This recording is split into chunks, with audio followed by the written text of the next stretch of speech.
ओम शांति। ओम शांति।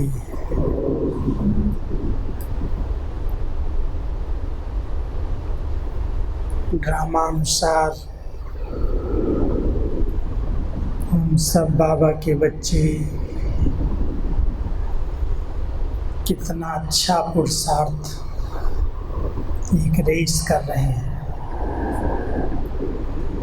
बहुत अच्छी योग की रेस चल रही है। सभी तरफ हर एक के दिल में बाबा के साथ मीठी मम्मा की याद भी समाई हुई है और साथ साथ ये जून का मास जो है ये बहुत सी आत्माओं को जो इस यज्ञ की पिलर्स दादियाँ थी उनको एडवांस पार्टी में बुलाकर कैसे विश्व परिवर्तन का महान कार्य बाबा करा रहे हैं। उनकी उस गुप्त लीला को तो बाबा ही जानता है, लेकिन हम सब जिन्होंने भी इन दादियों की पालना ली है, मैं 4-5 जो इस जून मास में गई आत्माएं हैं, हमारी सबसे अभी नज़दीक में गुजरात जोन की इंचार्ज हमारी साला दीदी 7 जून को गई। उसके बाद हमारी दादी शांतामणि जी का हम सब ने स्मृति दिवस मनाया, 15 जून को अव्यक्त हुई। फिर 16 जून को जसोदी मैया का स्मृति दिवस था और उस दिन भी मुझे क्लास कराने का अवसर मिला था, तो उनके बारे में भी कुछ बातें सबको सुनाई थी। फिर आज का स्मृति दिवस विशेष हमारी सील इंदिरा दादी का है। 22 जून 1996 को अव्यक्त हुई। वो भी यज्ञ की एक बहुत मुख्य संदेशी थी, बाबा की बहुत फेवरेट संदेशी थी। और ये परिवार जो था, ये 2 परिवार बड़े वंडरफुल रीति से समर्पित हुए थे। एक दीदी मनमोहिनी सील इंदिरा दादी उनकी छोटी बहन और इनके साथ क्वीन मदर इनकी लौकिक माँ। एक ही परिवार के 3 सदस्य और साथ में चचेरी बहन ब्रशांता दादी, हरदेवी दादी और उनके लौकिक माँ लीलावती। एक ही परिवार से 6 लोग निकले। तो आप समझ सकते हो, अगर परिवार बहुत धनाढ्य हो, बहुत नामी ग्रामी हो और एक धक से वो छोड़ करके बाबा के पास आ जाए तो हलचल तो होती ही। तो सिंध में जितनी पिकेटिंग हुई, जितने हंगामे हुए, वो अधिकतर इन्हीं दोनों परिवारों की ओर से थे। लेकिन ये इतने निश्चय बुद्धि बच्चे बाबा के पक्के थे, कुछ भी हो जाए। दीदी ने तो, क्योंकि दीदी लौकिक में उनकी शादी भी हो चुकी थी, तो 2 परिवार का सामना करना पड़ा, एक लौकिक एक ससुराल घर का।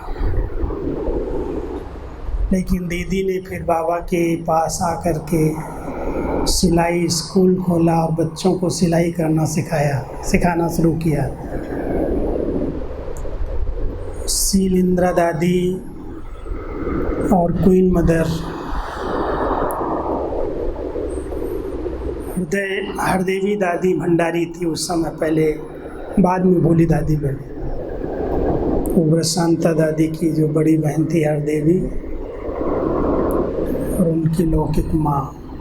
जब ये भारत में आए और 1 साल के अंदर बेगरी पार्ट शुरू हुआ तो बाबा ने इनको कहा कि अभी, क्योंकि इनके संबंधी सब पहले से आ चुके थे भारत में, लौकिक संबंधी। 1947 में जब पार्टीशन हुई, बंटवारा हुआ हिंदुस्तान पाकिस्तान का, तो ये लोग अपना सब सामान छोड़ करके बाबा के पास छोड़ दिया। तो इनके बच्चे तो सब यज्ञ में ही थे, और वो लोग यहाँ करके कोई बॉम्बे में बस गए, कोई पूना में बसे, कोई कहीं। सारे परिवार संधी लोग आए और अपने अपने छोटे छोटे घर ले करके, थोड़ी छोटी बिजनेस करके बहुत आज का बन गए। तो इसलिए उन लोगों ने उस समय पहले से आकर के अपने को बसाया हुआ था। और जब यहाँ पर बाबा आए, तो जिन्होंने बाबा को निमंत्रण दिया था, खास करके सिंधी भाई बहनों ने, उन्होंने एक बहुत युक्ति रची कि अगर अभी इनको हम कोई सहयोग नहीं देंगे तो ये संस्था टूट जाएगी और हमारे बच्चे हमारे वापस आ जाएंगे। तो बुलाया तो निमंत्रण देके था कि हम पूरी संभाल करेंगे, कुछ भी होगा हम खर्चा करेंगे। लेकिन जब बाबा पहुंच गए आबू में तो सब ने हाथ खींच लिया, कोई ने कुछ भी नहीं मदद किया। और जो बाबा का अपना संपत्ति, जो परिवार समर्पित थे, उनकी संपत्ति थी, तो स्टीमर का खर्चा इतने 350 लोग 400 लोग आए। उसके बाद पूरी ट्रेन बुक की थी, उसका खर्चा, जो भी सामान पैसा था, चल संपत्ति तो नष्ट खत्म हो गई सब। और यहाँ पर आए तो थोड़े दिन के बाद जो परीक्षाएं शुरू हुई, बरसातें, ठंडी, आबू की, सब लोग बीमार होने लगे। बहुत सारी बातें आई, कपड़े नहीं, खाने का नहीं, कुछ भी नहीं बचा। 1 साल के अंदर सब प्रकार के पेपर। और बाबा ने बड़ी अच्छी तरह से झाड़ को हिलाया, क्योंकि सब तो बहुत मौज से 14 साल रहे थे सिंध में। तो जब 1 साल की परीक्षाएं, कोई तो फेल हुए, लौकिक में गए, लेकिन कोई बहुत पक्के थे, बाबा कुछ भी हो, मरेंगे जिएंगे लेकिन हम आपके दर से नहीं जाएंगे। और बाबा की तो ये युक्ति थी कि इन बच्चों को पेपर लेंगे तो सेवा पर निकलेंगे। तो परिवार कई सेवा पर निकले उस समय, यहाँ से बहनें निकली। खास करके बाबा ने शील इंदिरा दादी को, रतनमणि दादी को और ब्रज शांता दादी को, इन तीनों को कहा तुम अपने लौकिक की सेवा करो, क्योंकि लौकिक में बहुत पैसे वाले लोग ये थे, सब बहुत धनाढ्य परिवार थे। और ये सब माताएं इनके साथ थी, क्योंकि दादी के साथ देवी माता थी, लौकिक माँ रतनमणि दादी के साथ देवी माता थी। उनका बहुत बड़ा पैसे वाला परिवार था। और शील इंदिरा दादी का भी परिवार करोड़ोंपति था। उनका भाई ने जस्ट लोक हॉस्पिटल बॉम्बे में बनाया।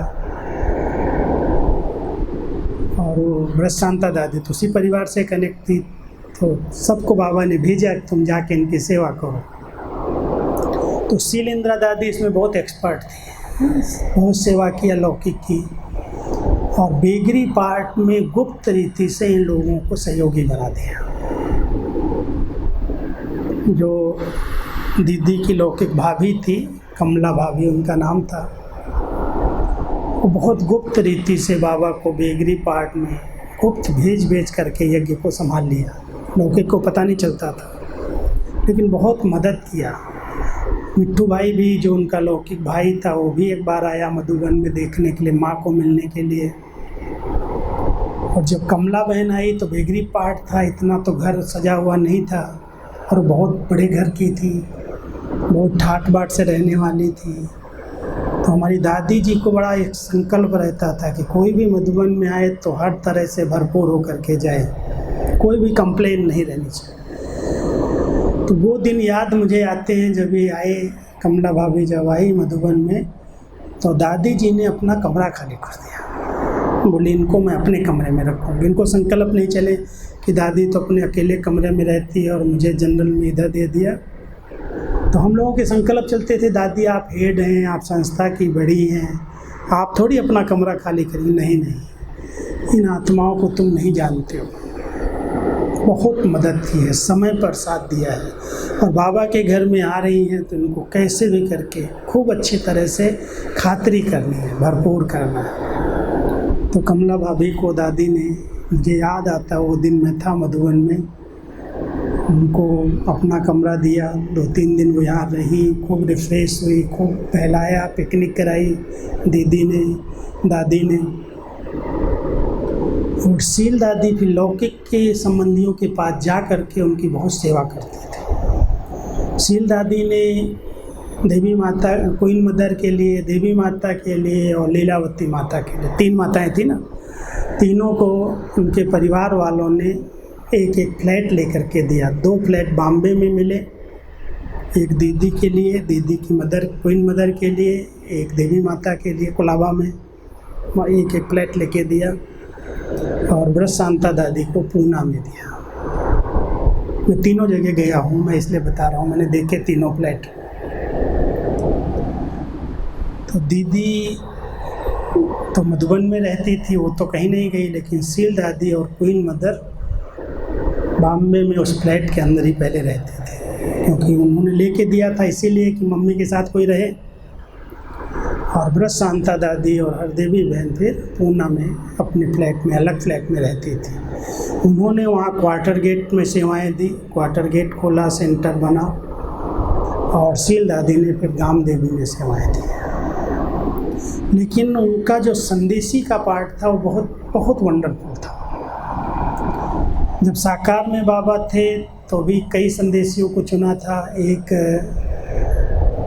हमारी दादी जी की बड़ी बहन सती दादी थी, वो ध्यान में बहुत अच्छा जाती थी। एक हमारी संतरी दादी बहुत अच्छा ध्यान में जाती थी, बाबा की हर प्रकार का संदेश लाती थी। और शील दादी जाती थी। और शायद आप लोग जानते हो हमारी अचल दीदी का भी बहुत अच्छा संदेश होता था। अमृतसर में पहले थी, फिर चंडीगढ़ में रही। तो अचल दीदी का भी ट्रांस का पार्ट बड़ा वंडरफुल था, और वो भी साकार मम्मा बाबा के समय मधुबन में थी। मुझे वो दिन याद आता है जब दीदी ने बॉम्बे में शरीर छोड़ा है। गुरुवार का दिन था और यहाँ पर भोग लग रहा था। 8 बजे हमारी अचल दीदी ट्रांस में गई और ट्रांस में जा कर के वापस आकर के रोने लगी। आंसू एकदम, कुछ नहीं सुनाया, बस रोई। क्या हुआ भाई, कैसे हो गया?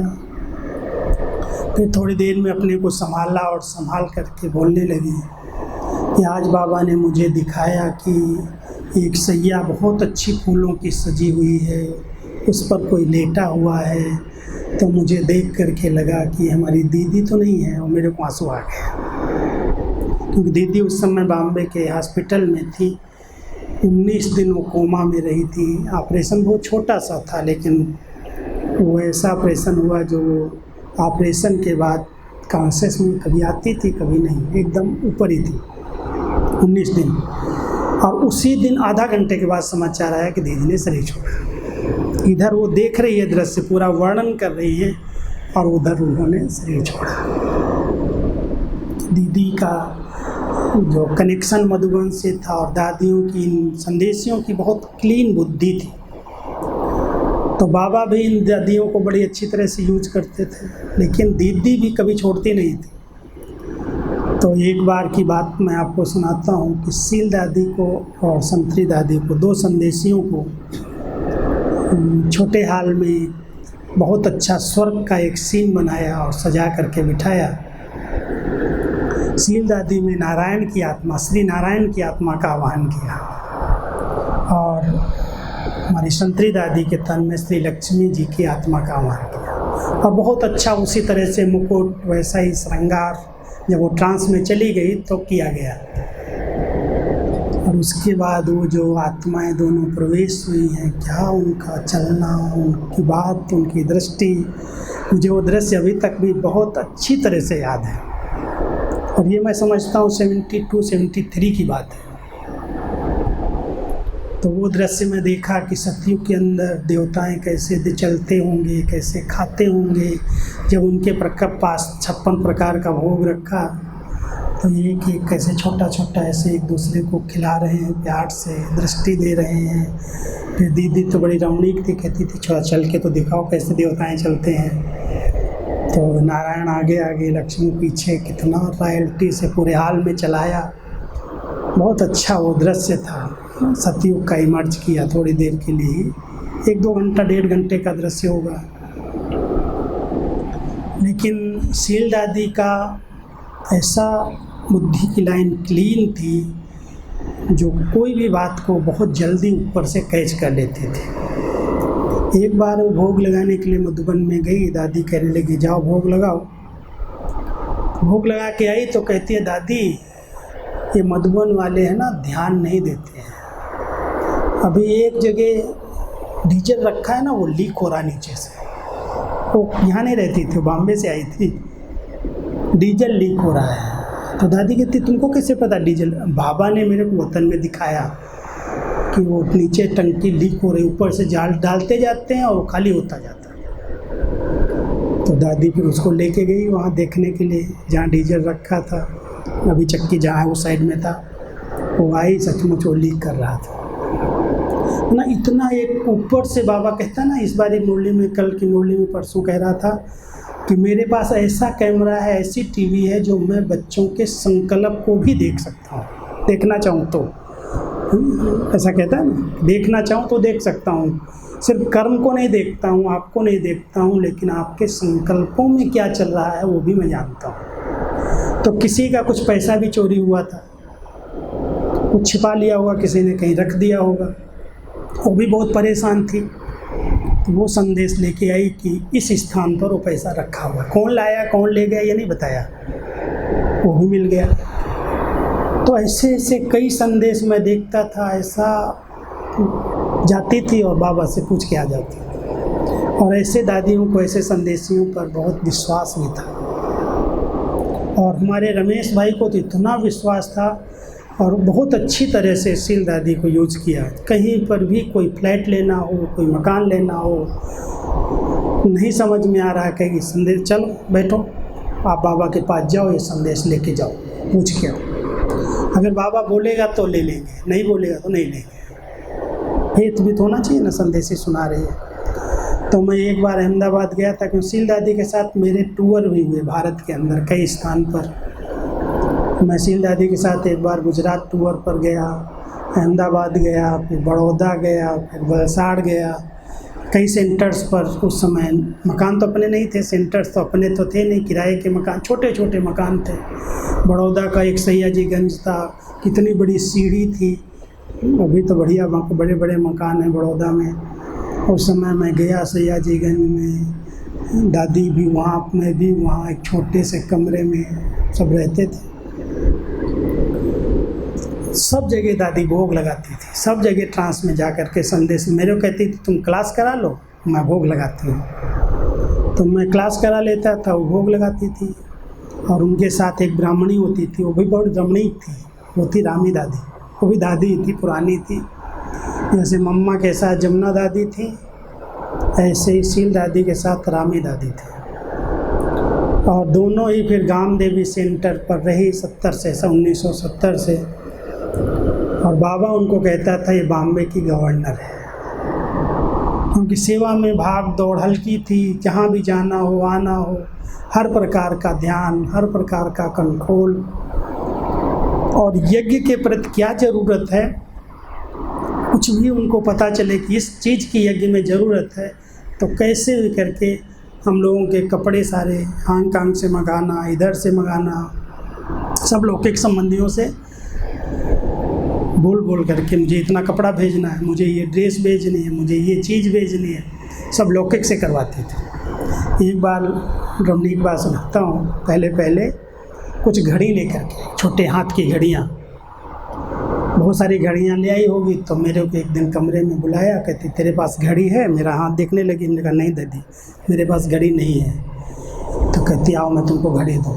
फिर एक अच्छी सी घड़ी निकाली और मेरे को पहनाई, और पहन के कहती है ये जो कुर्ता है ना, इसको ऐसे घड़ी के ऊपर रखो। मैं दादी ऐसा क्यों करना? कहती अरे दिखाना थोड़ी किसी को, अगर तुम पहन के ऐसे दिखाओगे, घूमोगे, तो लोगों को लगेगा कि राजू भाई को इतनी अच्छी घड़ी मिली है, मेरे को भी नहीं मिली, मेरे को मिलनी चाहिए, भेंट करेंगे लोग। तो ऐसे बड़ी रमणीक थी और रमणीकता से ही हम लोगों को पालना दिया, बहुत अच्छी तरह से स्नेह युक्त परिवार जैसा। क्वीन मदर मेरे को हमेशा मुरली वाला ही कहती थी, मुरली वाला, कभी राजू शब्द नहीं बोला, ये मुरली वाला इधर आओ, मुरली वाला इधर आओ। बहुत इन दादियों का मुरली से बहुत प्यार था। कभी भी मैं कोई टाइप करता था, कहती थी अरे तुम क्या टाइप किया, मेरे पास ले आओ, मैं भी पढ़ूँ। और इन सब दादियों ने हिंदी पढ़ना सीख लिया था, तो मैं हिंदी में लेके जाता था, पढ़ लेती थी सब दादियाँ, सुनाती नहीं थी। बोल उनको पढ़ने के लिए, क्लास में सुनाने के लिए वो हिंदी में ही सिंधी लिख के देना पड़ता था। लेकिन अगर पर्सनल मांगती थी तो सब क्लासेस क्वीन मदर को देना है, शील दादी को देना है, जो भी दादियाँ आती थी। उसके कारण मेरा कनेक्शन बहुत नज़दीक का इन सब के साथ हो गया, क्योंकि मैं टाइप करता था सबकी क्लासेज, नाम नहीं डालता था, क्लासेस का सार टाइप करता था। तो जब टाइप करके कहीं भेजता था, इनको पता चल जाता था, तो मेरे को बुलाती थी, आओ इधर, तो मेरे को खजाना नहीं देता है, इनको देता है, इनको देता है, हमको भी ले आओ, हमको भी दो। तो ज्ञान रत्नों से बहुत दादियों का प्यार था। तो शील दादी का पार्ट वंडरफुल यज्ञ में रहा है, हर चीज़ को उन्होंने देखा है, संभाला है।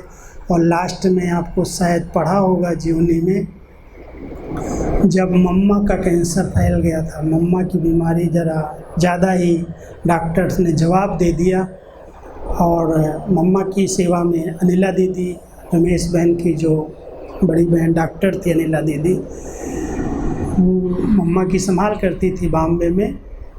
और डॉक्टर्स ने देखा मम्मा को तो कैंसर फैल रहा था, फेफड़ों में फैल रहा था, तो उन्होंने बोल दिया कि अब अभी इनको कहीं भी ले जाओ, ये 2-3 महीने से अधिक नहीं चलेंगे, पहले से डॉक्टर्स ने बता दिया था। अब ये बात अनिला दीदी ने सुना तो उनको ऐसे लगा कि ये बात मैं कैसे किसी को बताऊं कि शरीर छोड़ेंगी, ऐसा होगा।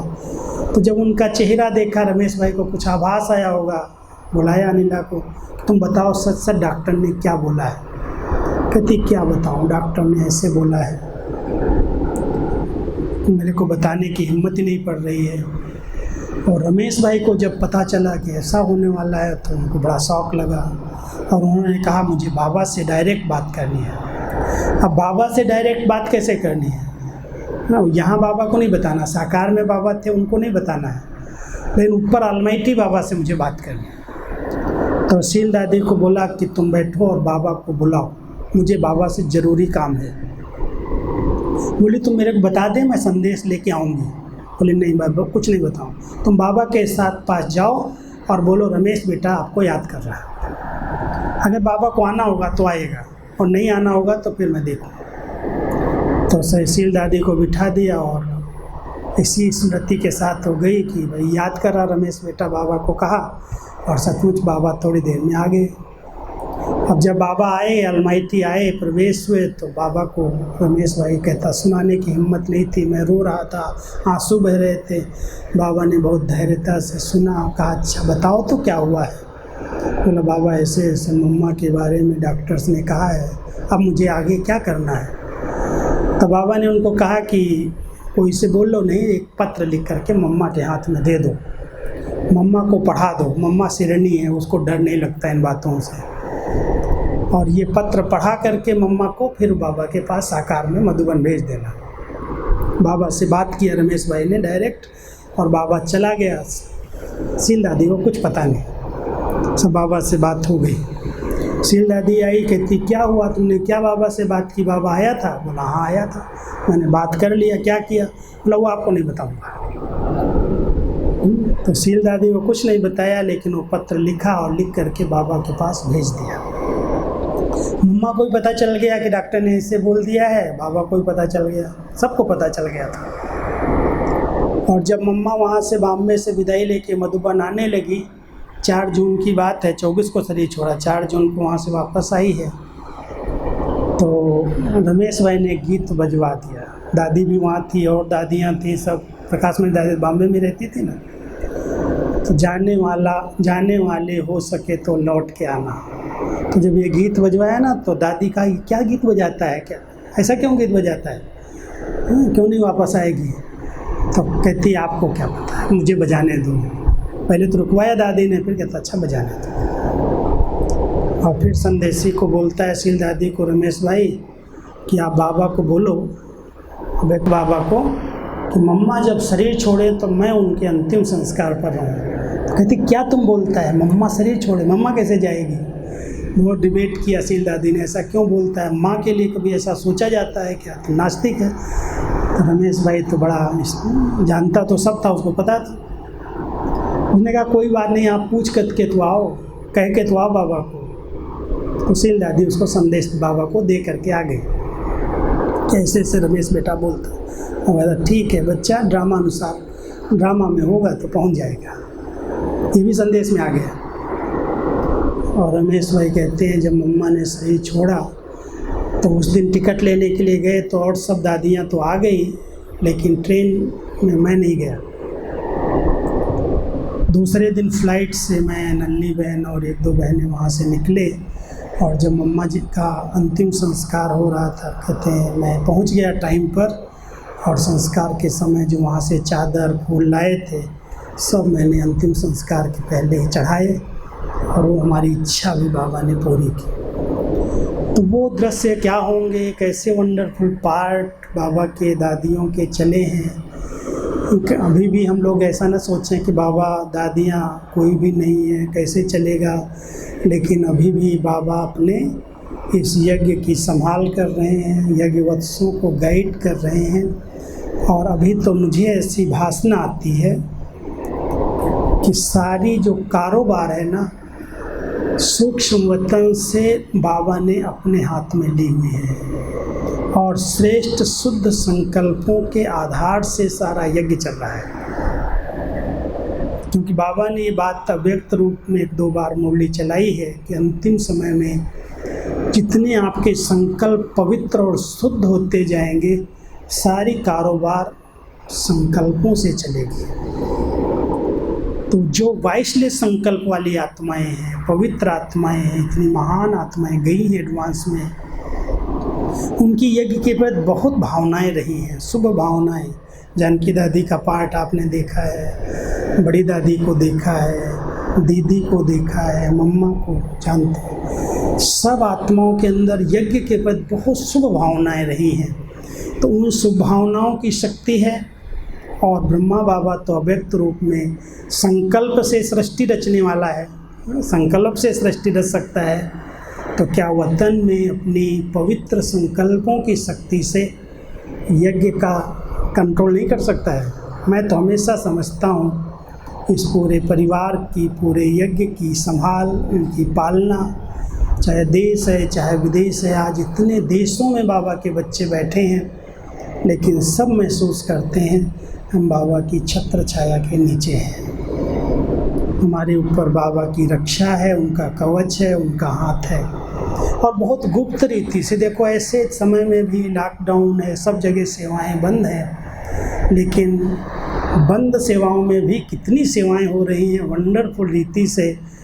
पूरे भारत में, पूरे देश विदेश में इस इंटरनेट के माध्यम से ऑनलाइन कितने कोर्सेस चल रही हैं, कितने सेमिनार हो रहे हैं, कितनी नई नई आत्माएं जुड़ रही हैं। ये सब किसकी कमाल है?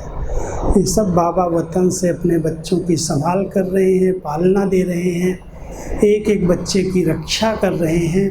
हम सभी बहुत निश्चिंत स्थिति में रहकर केवल ध्यान रखें, हमारे कोई भी साधारण और नेगेटिव संकल्पों का विघ्न यज्ञ में नहीं पड़े। कोई भी साधारण और नेगेटिव संकल्प अगर हमारे चलते हैं तो वही एक सबसे बड़ा यज्ञ में विघ्न है। इसलिए हम सब बाबा के बच्चे ध्यान दें, हमारे संकल्प बड़े शुद्ध, पवित्र, बहुत पॉजिटिव हों। ड्रामा में जो सीन आ रही है सब बहुत अच्छे से अच्छी है, अच्छे से अच्छी होनी है। बाबा को अपना कार्य स्थापना का संपन्न करना है, संपूर्ण करना है। और वो दिन अभी बहुत समीप दिखाई दे रहे हैं जब चारों ओर जय जयकार का नारा बुलंद होगा। मैं तो एक किताब पढ़ रहा हूँ, आप लोग ध्यान देना अगर हो आपके पास, प्रभु प्रेम के परवाने। मैंने आधे से ज़्यादा किताब 5 दिन में 4 दिन में पढ़ डाली, और उसमें विदेशी भाई बहनों के जो बहनों के अनुभव हैं, विशेष सरेंडर बहनें जो सेंटर्स पर हैं, उनके अनुभव सुन कर के पढ़ के मुझे ऐसे लग रहा है कि जैसे कैसे बाबा ने इनको एक अलग धर्म, अलग मान्यताएं, अलग धारणाएं और उनको सरेंडर कराया, समर्पित कराया, और उनके आधार से आज इतने बड़े विश्व में महान सेवाएं हो रही हैं। तो मैं जब उन बहनों के अनुभव पढ़ता हूँ, कैसे बाबा ने उनको दिव्य साक्षात्कार कराए। ब्रह्मा बाबा का साक्षात्कार किसी को भी नहीं हुआ पहले, विदेशी बहनों को, सबको उस निराकार ज्योति का साक्षात्कार हुआ, और उस निराकार ज्योति में एक बहुत सुंदर गोल्डन प्रकाश और उसकी किरणें फैलते हुए देखी।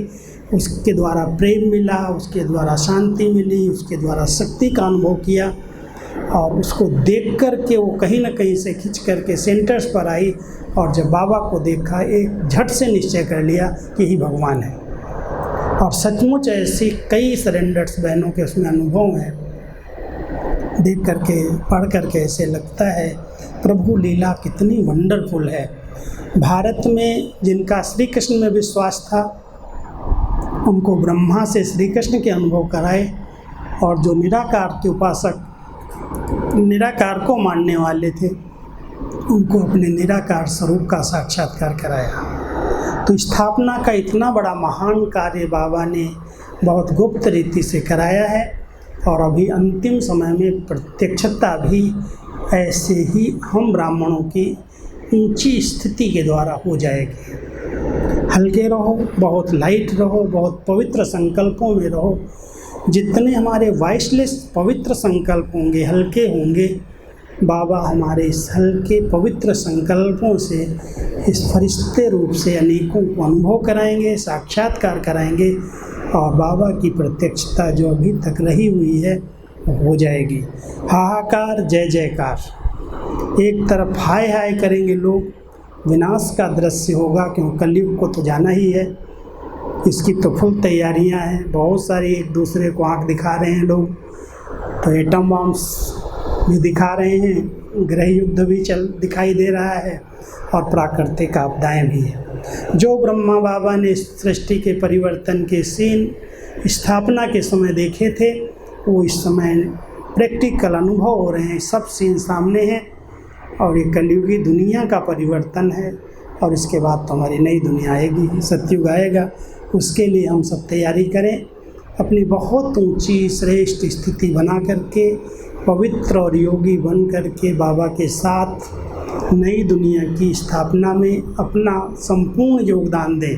कोई भी कमी, कमजोरी, पुराना संस्कार ऐसा न रह जाए जो बाबा के इस स्थापना के कार्य में विघ्न रूप बने।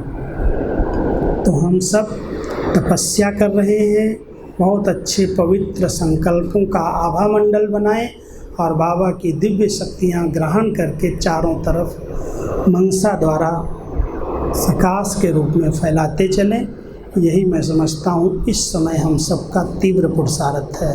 ओम शांति। चलो 3 मिनट बाबा की याद में बैठकर पूरा करेंगे। ओम शांति।